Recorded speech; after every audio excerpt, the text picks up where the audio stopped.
কি নবীর উপর জীবন দশায় কোনো কষ্ট পাইছিলি নাকি? যে কষ্টের কারণে আজকে তুই না করতেছিস তোর মৃত্যুর খবর নবীকে জানানোর জন্য।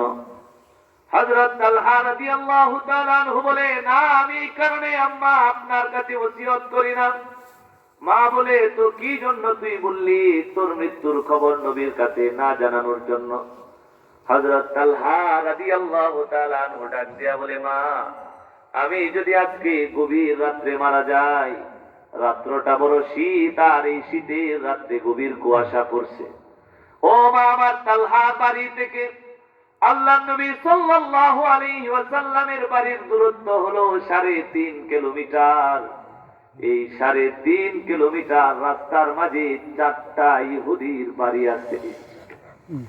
ও আমার মা, আমার মৃত্যুর খবর যদি আল্লাহর রাসূলের কান পর্যন্ত চলে যায়, যেই নবী কুয়াশা রাত্রে বসে না দেখে আমাকে দেখার জন্য আমার বাড়ি পর্যন্ত 3.5 কিলোমিটার রাস্তা হেঁটে আসলো, আমার মৃত্যুর খবর যদি সেই নবীর কানে পৌঁছায়, নবী অবশ্যই গভীর রাত্রে আমার জানাজা পড়ার জন্য এই কুয়াশা দিয়ে আসবে। ও মা আমার, নবী যদি এই গভীর কুয়াশা ভেঙে আমার বাড়ির দিকে আসা আরম্ভ করে, আমার ভয় হয়, যেহেতু রাস্তার মধ্যে 4টা ইহুদির বাড়ি আছে, কোন একটা ইহুদি যদি আমার নবীর উপর আক্রমণ করে বসে, আমি চাই না আমি তালহার কারণে আমার আল্লাহর রাসূলের উপর কোন ইহুদির আক্রমণ হয়ে যায়। সুবহানাল্লাহ। ও মা, এটা হলো আমার 1 নাম্বার কারণ। 2 নাম্বার কারণ হলো, নবী যদি আমার জানাজার নামাজ পড়ার জন্য এই কুয়াশার মধ্য দিয়ে আসে, নবী তো গভীর রাত্রে ঘুমায়া থাকবে।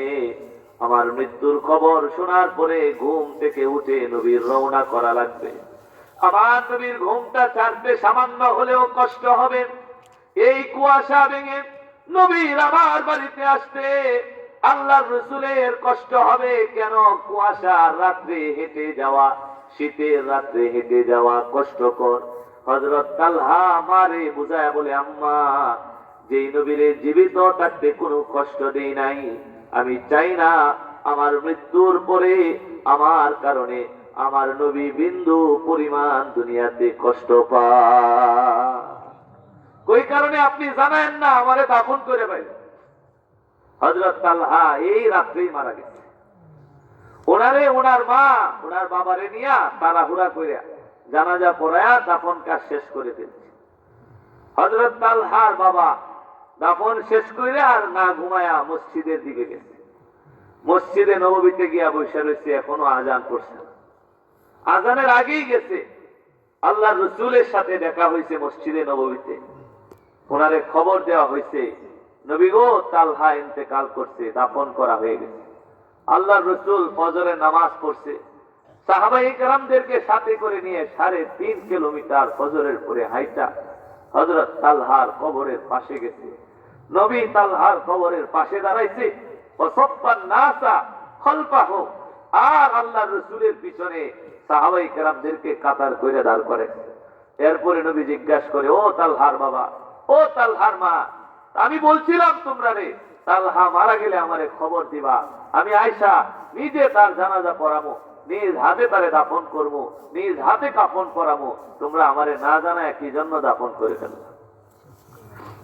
আমার ভাইয়েরা, আল্লাহর রাসূলের এই প্রশ্নের জবাবে তালহার বাবা ডাক দিয়া বলে, ও গো আল্লাহর নবী, আমরা চাইছিলাম তালহা যখন মারা যাবে সর্বপ্রথম আপনাকেই সংবাদ জানাবো, কিন্তু আপনার সাহাবী তালহা মারা যাওয়ার আগে মায়ের কাছে শেষবারের মতো ওসিয়ত করে গেছে, তালহা যখন মারা যায় আমরা যেন আপনাকে খবর না দিই। নবী বলছে, কেন? আমার প্রতি কি তালহার জীবদ্দশায় কোনো রাগ ছিল নাকি? তালহার বাবা ডাক দিয়া বলে, না আল্লাহর নবী, আপনার প্রতি তালহার কোনো রাগ ছিল না, গুসা ছিল না, অভিমান ছিল না। তালহা 2টা কথা মরার আগে বলে গেছে। 1 নাম্বার কথা, তালহা বলছে, আমার মৃত্যুর খবর যদি নবীর কানে পৌঁছায়, নবী 3.5 কিলোমিটার রাস্তা গভীর রাত্রে শীতের রাত্রিতে হাইটা আসবে, কুয়াশার ভিতর দিয়া নবী যদি আমার বাড়িতে আসে, আর কোন ইহুদির আক্রমণ যদি নবীর উপর হয়ে যায়, হযরত তালহা বলে, আমি মৃত্যুর পরেও সহ্য করতে পারবো না। 2 নম্বরে নবী তালহা মরার আগে বলে গেছে, আমার বাড়িতে যদি নবী আসে আর গভীর ঘুম থেকে ওইটা যদি নবীর আশা লাগে, আমি চাই না যেই নবীকে জীবদ্দশায় মোহাব্বত করলাম, কষ্ট দিলাম না, সেই নবীকে যেন আমার মৃত্যুর পরে আমার কারণে কষ্ট পাওয়া না লাগে। আমার ভাইরা, এটা ছিল সাহাবায়ে কেরামের নবীর প্রতি ভালোবাসার নমুনা। সাহাবায়ে কেরাম সব সময় চাইতেন আল্লাহ নবী তাদেরকে কোনো আদেশ করুন, কোনো কাজ দিন, কোনো আমল দিন। হযরত আবু হুরায়রা রাদিয়াল্লাহু তাআলা আনহু বলেন, ওয়াক্কালানি রাসূলুল্লাহ সাল্লাল্লাহু আলাইহি ওয়াসাল্লাম বিহিফজি যাকাতি রমাদান। রমজান মাসের জমানো খেজুর পাহারা দেওয়ার জন্য আল্লাহ নবী আমি আবু হুরায়রাকে দায়িত্ব দিলেন। আপনি আবু হুরায়রা সারাদিন পার হওয়ার পর রাত্রে বেলায় এশার নামাজ আদায় করে যে ঘরের মধ্যে খেজুরগুলি জমা করে রাখা হয়েছে, আমি সেই ঘরের এক জায়গায় গিয়ে অবস্থান করতে লাগলাম।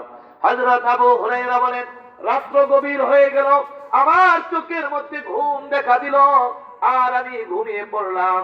কিন্তু গভীর রাত্রে হঠাৎ করে আমি আন্দাজ করলাম, আমার মধ্যে উপলব্ধি আসলো কেউ যেন গভীর রাত্রে নীরবে নিস্তব্ধে আমার ঘরের ভিতরে এসে পৌঁছেছে। কোন একজন আগন্তুকের আগমনের আমি ওই রকম আন্দাজ করতে পারলাম। কেন? কারণ রাত্র যখন গভীর হয়, রাত্র যখন নীরব হয়, অল্প আওয়াজও জুড়ে শোনা যায়, হালকা আওয়াজও বিকট শব্দে কানের মধ্যে পৌঁছে। কথা বলুন ঠিক কিনা? আবু হুরায়রা বলেন, গভীর রাত্রে কেউ যেন আমার ঘরের দরজা খুলে ঢুকেছে। আমি আন্দাজ করতে পেরে আমার দায়িত্ব পালন করার জন্য চোখ খুলে দেখলাম। আমি তাকায় দেখলাম হযরত আবু হুরায়রা বলেন, যেই জায়গাটুকুর মধ্যে খেজুর বস্তা ভরে ভরে রাখা হয়েছে, সেই জায়গাটার মধ্যে একজন অপরিচিত মানুষকে দেখলাম।